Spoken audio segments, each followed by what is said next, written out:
शाम को अकेली घर के बाहर निकल नहीं पाती है, क्या कारण? 8वीं 9वीं की बच्चियां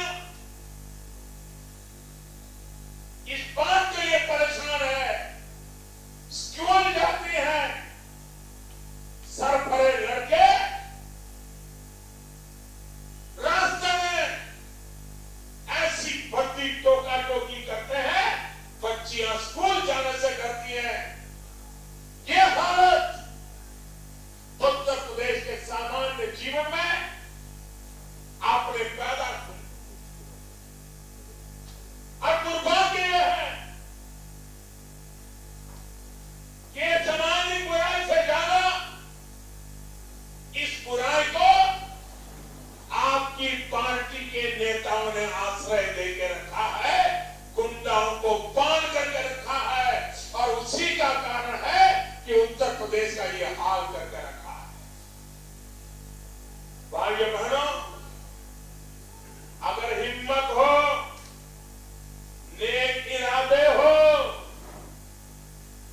तो आप उत्तर प्रदेश में अच्छी कानून व्यवस्था कर सकते हैं। यही तो सरकार थी, यही तो मुलाजिम थे, यही तो दफ्तर थे, यही तो पुलिस वाले थे। लेकिन जब कल्याण सिंह को सेवा करने का मौका मिला, राजनाथ सिंह जी को सेवा करने का मौका मिला, भारतीय जनता पार्टी के मुख्यमंत्रियों को सेवा करने का अवसर मिला, ये सारे गुंडागर्दी करने वाले लोग या तो जेल में थे या सीधी लाइन पर चलने के लिए मजबूर हो गए। देखिए, अपनी बात को रखने से पहले ये वीडियो दिखाना इसलिए भी बेहद जरूरी था क्योंकि महिला सुरक्षा का मुद्दा क्या मात्र अब एक चुनावी मुद्दा रह चुका है? ये जो दहाड़ थी, ये 2017 उत्तर प्रदेश के चुनावों में देश के प्रधानमंत्री जी की ये दहाड़ थी, ये खामोश क्यों हो गई? ये सुनाई क्यों नहीं देती? आज हम सबको मालूम है 17 फरवरी कल उन्नाव में मात्र दलित बेटियों की बात नहीं है, कोई भी बेटी उत्तर प्रदेश में सुरक्षित नहीं रही। कल की घटना मानवता को शर्मसार करती है। एक बार फिर से प्रधानमंत्री जी ने अपने भाषण में कहा, शाम होते बेटियां घर से नहीं निकल पाती थी। ये बेटियां जो उन्नाव की तीनों नाबालिग बेटियां, 13 साल उम्र, 16 साल की उम्र और 17 साल की उम्र, खेतों में चारा लेने जाती हैं दोपहर को, शाम तक घर नहीं लौटती, परिवार उन्हें खोजने के लिए पहुंचता है, बेटियों के हाथ और पैर बंधे हुए और चारों तरफ झाग फैली हुई। परिवार बेटियों को लेकर अस्पताल पहुंचता है, 2 बेटियां वहां पर पहुंचते ही दम तोड़ देती हैं। एक बेटी 17 साल की जो जिंदगी और मौत के बीच में संघर्ष कर रही है, उम्मीद की जा रही थी सरकार संवेदनशीलता दिखाएगी, गंभीरता दिखाएगी और मांग उठ रही है। कांग्रेस नेता प्रियंका गांधी जी ने भी लोगों की मांग के साथ, आवाज के साथ आवाज मिलाते हुए मांग की है कि 24 घंटे लगभग होने वाले हैं, क्यों तीसरी बच्ची जो जिंदगी और मौत के मुंह में जूझ रही है उसे एयरलिफ्ट करके अभी तक जो मांग है कि भारत की राजधानी दिल्ली के एम्स में तुरंत लाया जाए। उस बेटी का जिंदा रहना अपराधियों तक पहुंचने के लिए, उन्हें फांसी के तख्ते पर पहुंचाने के लिए भी बेहद जरूरी है। लेकिन देखने में आ रहा है कि हाथरस की घटना में भी बेटी को इलाज में देरी की वजह से जब वो दिल्ली लाई गई, देर हो चुकी थी और हाथरस की हमारी बेटी ने दम तोड़ दिया था। तब तक अभी भी सरकार किसका इंतजार कर रही है समझ से परे है। क्यों इस बेटी को एक अच्छा इलाज, समय पर इलाज ना देते हुए इसे जिंदा रहते हुए रखने की जरूरत है। और ये सरकार, बिल्कुल मैं कहूंगी, उत्तर प्रदेश की योगी सरकार एक अभिशाप बन चुकी है, एक अभिशाप बन चुकी है पूरी बेटियों के लिए। लगातार इस तरह की घटनाएं, अपराधियों में डर खत्म हो चुका है। यह घटना एक ताजा उदाहरण वापस हम सबके सामने है। नहीं है अपराधियों में खौफ और डर, और यहां तक कि यह बताया जाता है कि अपराधी तो खुले घूम रहे हैं। इस घटना में भी परिवार को जो है वो बंदी बना दिया गया है। क्यों परिवार तक मीडिया हो, कानूनी मदद हो या जो उन्हें ताकत दे रहे हैं उन्हें पहुंचने से जो है ये सरकार की पहली कोशिश होती है उन्हें रोका जाए। श्री राहुल गांधी जी ने भी ट्वीट करके परिवार को पूरी तरह से ये यकीन दिलाया कि कांग्रेस इस न्याय की लड़ाई में पूरी तरह से पीड़ित और उसके परिवार के साथ खड़ी है, हम अन्याय नहीं होने देंगे। हाथरस के मामले में सड़कों पर आए, यहां पर भी अगर जरूरत पड़े, सरकार नहीं जागेगी तो सड़कों पर आना पड़ेगा और उम्मीद ये की जाती है कि बेटी को इलाज मिले। ये महिला सम्मान मानवाधिकारों को लगातार दिखने में आ रहा है, अपनी छवि बचाने के लिए कुचलते जा रहे हैं। लोग पूछ रहे हैं क्या ये है राम राज्य? क्या ऐसा होता है राम राज्य जहां पर अपराधी बेखौफ है और बेटियां डर और खौफ के साए में पल रही हैं? जब भूकंप आता है तो कहते हैं उसका एक एपिक सेंटर होता है, केंद्र होता है। अब तो ऐसा लगता है कि बेटियों के साथ देश में जो लगातार हर रोज बलात्कार और हत्याएं हो रही हैं उसका केंद्र जो है वो उत्तर प्रदेश बनकर रह गया है। सरकार पूरी तरह असंवेदनशील है, कोई गंभीरता इसमें देखने को नहीं मिलती है। लोगों को पूरा दबाव बनाना पड़ रहा है, चाहे सोशल मीडिया हो, इलेक्ट्रॉनिक मीडिया, अपनी आवाजों को उठा रहे हैं कि किसी तरह सोती सरकार को जगाए। हमारे देश की महिला बाल विकास मंत्री बहुत से मुद्दों पर बेबाकी से बोलती हैं, हर भाषा में ट्वीट करती है। हमें समझ नहीं आ रहा है कि स्मृति ईरानी जी आपको कौन सी भाषा समझ आएगी जिस भाषा में हम आपको समझाएं। गई उनके ट्विटर हैंडल पर, देश की महिला बाल विकास मंत्री उत्तर प्रदेश से आती हैं, सांसद हैं। एक ट्वीट संवेदनशीलता का, एक ट्वीट ये विश्वास दिलाते हुए कि न्याय होगा, उनकी नजर बनी हुई है, पीड़िता को अगर इलाज की भी जरूरत होगी तो उससे भी सरकार पीछे नहीं हटेगी। जरा सी भी संवेदनशीलता नहीं है। देश का महिला बाल विकास मंत्रालय भी मुझे लगता है सिर्फ उन्हीं मुद्दों पर बोलता है जिन मुद्दों को, जो मुद्दे भाजपा की राजनीति को जो है वो सूट करते हैं। यहां तो डबल इंजन की सरकार है ना। पूछना चाहते हैं प्रधानमंत्री जी, केंद्र में आपकी सरकार, यूपी में आपकी सरकार, पुलिस प्रशासन कानून व्यवस्था सब आपकी जिम्मेदारी है, किससे सवाल किए जाएं? क्यों ये डबल इंजन की सरकार जो है वो फेल हो रही है? क्यों अपराधियों में खौफ नहीं बन पा रहा है? अब ये मान लें कि उत्तर प्रदेश में अगर बदलाव आएगा तो अब सत्ता के साथ ही बदलाव आएगा। अगर यही हकीकत है तो मुझे लगता है कि अब आंदोलित होना होगा, अब सड़कों पर आना होगा। अगर सत्ता के साथ ही बदलाव संभव है तो फिर इस सत्ता को उखाड़ फेंकना होगा जो हमारी बेटियों को सुरक्षा देने में पूरी तरह से नाकामयाब हो रही है। योगी आदित्यनाथ लगातार एक के बाद एक, उन्नाव हो, हाथरस हो, आज का फिर यह घटना कल की हो, योगी आदित्यनाथ जी पूरी तरह से असफल और फेल मुख्यमंत्री साबित हो रहे हैं। ये एक के बाद एक घटना साबित कर रही है। कोई डर पैदा नहीं हो पा रहा। बेटी बचाओ का नारा अब तो बिल्कुल ही यकीन हो चुका है, एक चेतावनी था कि भाजपा की सरकार आ रही है देश और उत्तर प्रदेश में, बेटी बचाओ। गंभीरता से लोगों ने नहीं लिया कि सरकार आ रही है और उस सरकार से ही अपनी बेटियां बचाना आज एक सबसे बड़ी चुनौती बन चुका है देश के लिए।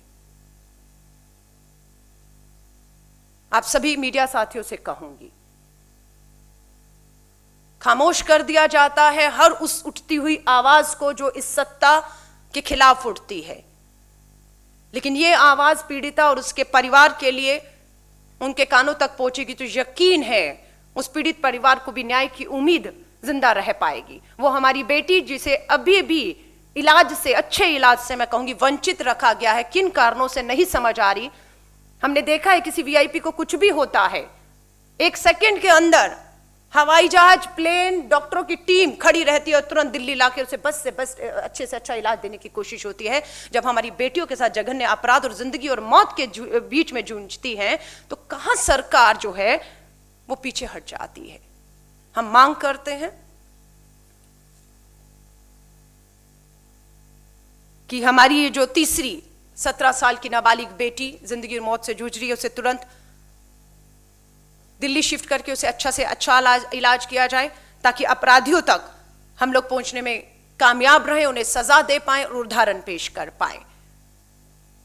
आज सच में बहुत दुख और पीड़ा के साथ कहना पड़ रहा है कि ये घटनाएं रुकने का नाम नहीं ले रही, क्योंकि प्रधानमंत्री जी ने अपने भाषण में भी इस बात का जिक्र किया कि इच्छा शक्ति होना बेहद जरूरी है। सत्ता होना एक बात है, उस सत्ता में जो बैठा है क्या उसकी नीयत और उसके पास इच्छा शक्ति है? उस चीज का अभाव पूरी तरह से लगातार हम देख रहे हैं। प्रधानमंत्री जी से हाथ जोड़कर निवेदन करना चाहेंगे कि बेटियों के साथ हो रहे जघन्य अपराध राजनीतिक मुद्दा नहीं हो सकते, लेकिन 2017 के उत्तर प्रदेश के चुनाव का आपका भाषण, आपकी ये हुंकार, आपकी ये ललकार जो कहीं ना कहीं खामोश और शांत हो चुकी है, क्योंकि आपको भी पता है उंगली आपकी सरकार पर, आपके उन नेताओं पर उठ रही है जो कहीं ना कहीं अपराधियों के समर्थन में या उनकी ताकत बन जाते हैं और पीड़िता न्याय से दूर चले जाता है। उम्मीद करते हैं ये बात देश के प्रधानमंत्री नरेंद्र मोदी जी के कानों तक पहुंचेगी। हाथरस के मामले में उन्होंने आगे बढ़कर एसआईटी के गठन की बात की थी। उम्मीद करते हैं देश के प्रधानमंत्री जी, एक फोन की दूरी पर भी है आपके मुख्यमंत्री, तुरंत आदेश करिए, बिना समय गवाए पीड़िता बेटी को तुरंत दिल्ली शिफ्ट करके अच्छा इलाज दिया जाए ताकि अपराधियों तक पहुंचा जाए और बेटी के साथ न्याय हो और ऐसी सजा मिले कि कम से कम अब आगे रूह कांप जाए अगर कोई भी इस तरह से हमारी बेटियों को, नाबालिग बेटियों को खास तौर से मैं कहूंगी, शिकार बनाने की कोशिश करता है। तो धन्यवाद।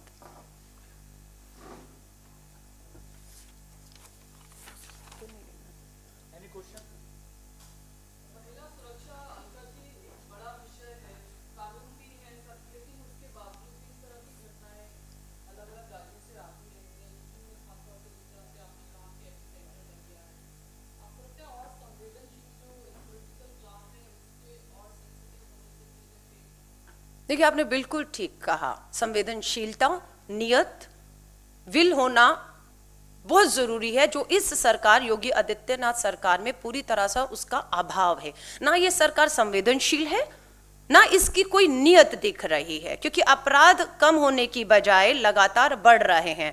अपराधियों में खौफ खत्म हो रहा है, ये घटना फिर ये बताती है। न्याय नहीं मिल पा रहा है, ये दिखता है कि बेटी को समय पर जो इलाज मिलना चाहिए वो भी उसको वंचित रखा जा रहा है। इवन कि यहां तक की मांग उठी है, जो 2 बेटियों ने दम तोड़ दिया है उनका पोस्टमार्टम भी जो है वो दिल्ली के एम्स में करवाना चाहिए, क्योंकि पोस्टमार्टम के साथ भी हमने देखा पुराने जो मामले हुए छेड़छाड़ करके उसे किसी तरह जो है इस तरीके से दिखाया जाता है कि वो तो एक घटना, हादसा था, वो इस तरह का अपराध नहीं था। तो ये गंभीरता दिखाता है और मुझे लगता है, उम्मीद है, देश की महिला बाल विकास मंत्री स्मृति ईरानी जी, आप सिर्फ यूपी से सांसद नहीं, देश की महिला बाल विकास मंत्री, आप ही के राज्य में लगातार ये घटनाएं हो रही हैं और आप अपनी चुप्पी को नहीं तोड़ती। आपका मुंह खुलता है तो सिर्फ राजनीतिक बयानबाजियों के लिए और चुनौती देने के लिए, कभी राहुल गांधी जी को चुनौती दे रही हैं। बेहतर होगा अगर देश की महिला बाल विकास मंत्री राहुल जी को चुनौती देने की बजाय इन अपराधियों में जिनकी हिम्मत इतनी बढ़ गई है उन्हें चुनौती देते हुए दिखती, तो हम उम्मीद करते हैं कहीं कोई आप बदलाव देख सकती थी। पर वो चुनौती सिर्फ राजनीतिक चुनौती देना समझती हैं, इसलिए उनके रहते हुए हम अब उम्मीद छोड़ चुके हैं। उत्तर प्रदेश उम्मीद छोड़ चुका है, उत्तर प्रदेश की बेटियां हमारी जो हैं वो उम्मीद छोड़ चुकी है कि इस सरकार के, योगी आदित्यनाथ सरकार के रहते हुए कहीं किसी को कोई भी न्याय मिल सकता है। और यहाँ तक जो बेटी जिंदगी और मौत के बीच में अभी वहाँ के एक अस्पताल में है, यहाँ तक लोगों में एक चर्चा है कि जिन्होंने ये जघन्य शर्मसार करने वाला अपराध किया है वो अभी भी इस कोशिश में है कि उस अस्पताल में जाकर किसी तरह भी उस बेटी की जिंदगी के साथ खिलवाड़ करें, क्योंकि वहां सुरक्षा की अगर बात करेंगे, कौन कैसे अस्पताल में जा रहा है, कोई सीसीटीवी कैमरा, कोई रिकॉर्डिंग, किसी का सबूत नहीं है। तो मुझे लगता है 2 बेटियों के दम तोड़ने के बाद अंतिम उम्मीद अपराधियों तक जो पहुंचना है, इस बेटी के जिंदा रहना उसके लिए जरूरी है। और मुझे लग रहा है सरकार हमेशा देखने में आया कि अपराधियों को बचाने में, अपनी छवि को बचाने में, सब चीज पे लीपापोती करने का प्रयास करती है, तो कहीं ना कहीं पूरी व्यवस्था उस बेटी की जिंदगी के लिए खतरा बन चुकी है, जिसके लिए हमारी मांग है कि उसे तुरंत एयरलिफ्ट करके दिल्ली के एम्स में शिफ्ट किया जाए। देखिए, मैं आपसे कहूंगी कि जरूरत है, क्योंकि उत्तर प्रदेश की जो पुलिस है, इवन कि हाथरस के मामले में प्रधानमंत्री जी के कहने के बाद जिस एसआईटी का गठन किया गया था उस पे भी लोगों का जो है विश्वास नहीं था। उसी की मांग को प्रियंका गांधी जी और राहुल गांधी जी ने कहा कि हम सुप्रीम कोर्ट किसी रिटायर्ड जज के अधीन सीबीआई की जांच करें, और हाथरस में वो हम होते हुए देख भी रहे हैं। जो कहते थे बलात्कार हुआ ही नहीं, उनकी चार्जशीट में आया है कि गैंग रेप हुआ हाथरस में, आप समझ रहे हैं, जिसपे पूरी तरह लिपापोती की गई। लेकिन कांग्रेस ने राहुल गांधी जी, प्रियंका जी लगातार दबाव बनाया और आज भी सेव उन्नाव की बेटी एक ट्रेंड पूरे ट्विटर पे चल रहा है। लोग अपनी बात को उस मंच से रख रहे हैं और एक दबाव हम उम्मीद करते हैं केंद्र की भाजपा और उत्तर प्रदेश की योगी आदित्यनाथ सरकार पर बनेगी। प्रधानमंत्री जी के साथ देश की महिला बाल विकास मंत्री की जबान जो खामोश है वो खुलेगी।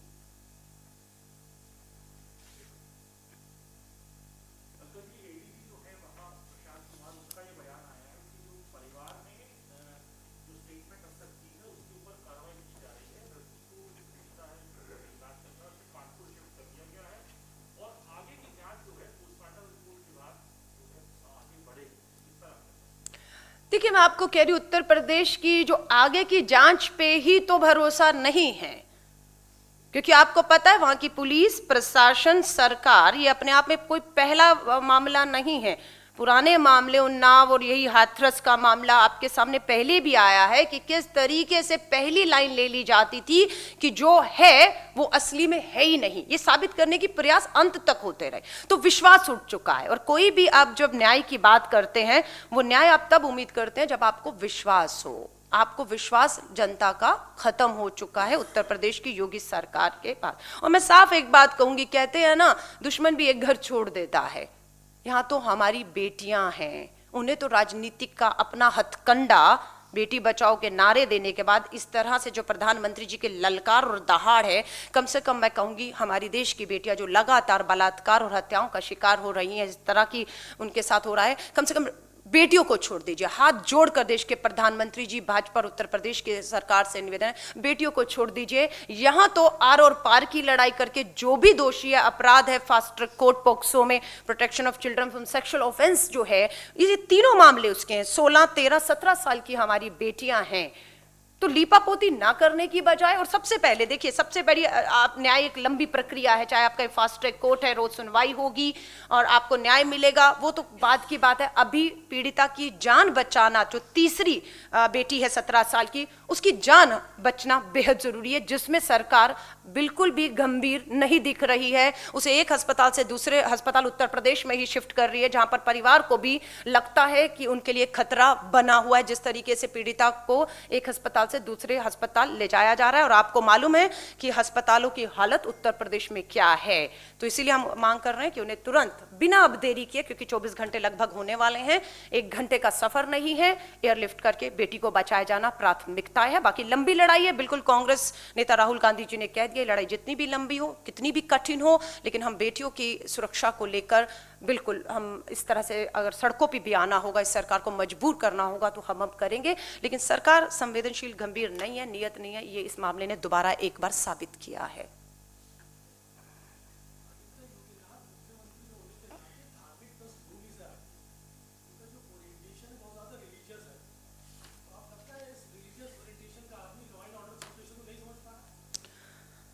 देखिए, बिल्कुल आपका बैकग्राउंड क्या है, आप प्रशासनिक हैं, गवर्नेंस, और उत्तर प्रदेश राज्य कोई छोटा मोटा राज्य नहीं है, सबसे बड़ा राज्य आता है। उस राज्य की कानून व्यवस्था, प्रशासन को चलाना, उसमें पूरी तरह साबित हुआ है कि योगी आदित्यनाथ जी का अपना जो बैकग्राउंड है उसका लाभ नहीं मिल रहा है, पूरी तरह से फेल हो चुके। इवन कि प्रधानमंत्री नरेंद्र मोदी जी ने अपने भाषण में अपने ही जो 2 पूर्व मुख्यमंत्रियों का जिक्र किया, जिसमें राजनाथ सिंह जी का भी जिक्र किया कि उनके समय पर ऐसा था, तो प्रधानमंत्री जी को मान लेना चाहिए कि अपने ही पूर्व के 2 मुख्यमंत्रियों से आज के मुख्यमंत्री की तुलना कर लीजिए, और अगर आपको लगे कि वो फेल, हाँ, आपके पूर्व के 2 मुख्यमंत्रियों के मुकाबले हो रहे हैं कम से कम, तो तुरंत उन्हें बर्खास्त कर दें, उनका इस्तीफा ले जाएं। नहीं तो ये अंतिम वर्ष, मैंने फिर कहा, अगर बेटियों की जिंदगियों में बदलाव, दलित बेटियों की जिंदगियों में बदलाव सत्ता परिवर्तन से ही अगर आना तय है, तो फिर हम उस लड़ाई को भी लड़ेंगे और इस सरकार को उखाड़ फेंकेंगे, क्योंकि बेटियों की सुरक्षा के साथ कतई भी किसी भी कीमत पर समझौता नहीं किया जाएगा।